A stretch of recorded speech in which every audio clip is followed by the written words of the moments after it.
La laïcité, en 180 secondes, chrono. La laïcité à la française repose sur deux piliers, la neutralité de l'État et la liberté de conscience et de culte. À l'origine, le mot laïque désigne dans l'Église celui qui ne fait pas partie du clergé. Il vient du latin laicus, qui signifie commun, et du grec laos, qui veut dire peuple. Son histoire s'établit sur plus de 2 siècles. À cette époque très conflictuelle vont s'opposer deux visions de l'identité française. L'une défend une France catholique, monarchiste et conservatrice, et l'autre une France républicaine, progressiste et laïque.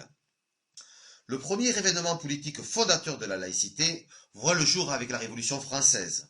La Déclaration des droits de l'homme et du citoyen de 1789 va proclamer l'individu libre, doté de droits et de devoirs. Puis, sous la Troisième République, l'État va progressivement s'affranchir de la tutelle de l'Église, avec notamment la loi Ferry de 1882, qui rend l'école publique, gratuite, laïque et l'instruction obligatoire. La fameuse loi de séparation de l'Église et de l'État de 1905 fonde le principe de laïcité et apportera l'apaisement dans une société française troublée par plus d'un siècle d'opposition. La Constitution de 1958 inscrit la laïcité dans le pacte républicain. La France est une république indivisible, laïque, démocratique et sociale. Elle respecte toutes les croyances. Mais, depuis une vingtaine d'années, des tensions apparaissent au niveau de l'école, avec une fixation autour de l'islam, devenu deuxième religion de France.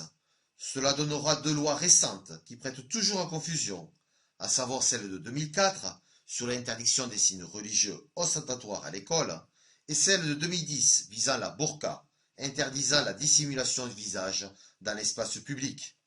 Si l'histoire ne se répète pas, elle bégaye, disait Karl Marx. La crise économique, qui sévit partout en Europe, sert le discours des partis populistes, qui développent un racisme islamophobe. En réponse, on observe des tendances au repli identitaire, avec des phénomènes de détournement de la laïcité. Question. Faut-il déroger ou réinventer notre modèle de laïcité en prenant comme au Canada des accommodements raisonnables? Ou doit-on appliquer aux musulmans les mêmes principes de laïcité construits jadis en réponse aux affrontements avec l'Église catholique? Aujourd'hui en France, c'est la deuxième option qui semble avoir été choisie. En conclusion, la laïcité est donc un principe juridico-politique qui joue le rôle d'arbitre dans l'organisation de la vie de la cité. C'est la régulation démocratique du fait convictionnel ou religieux. La loi protège la foi, mais la foi ne doit pas faire sa loi. En synthèse, les valeurs de la République étant liberté, égalité, fraternité, la finalité étant le vivre ensemble, la laïcité est le principe structurant qui permet de réguler les relations et les places de chacun au sein de la société.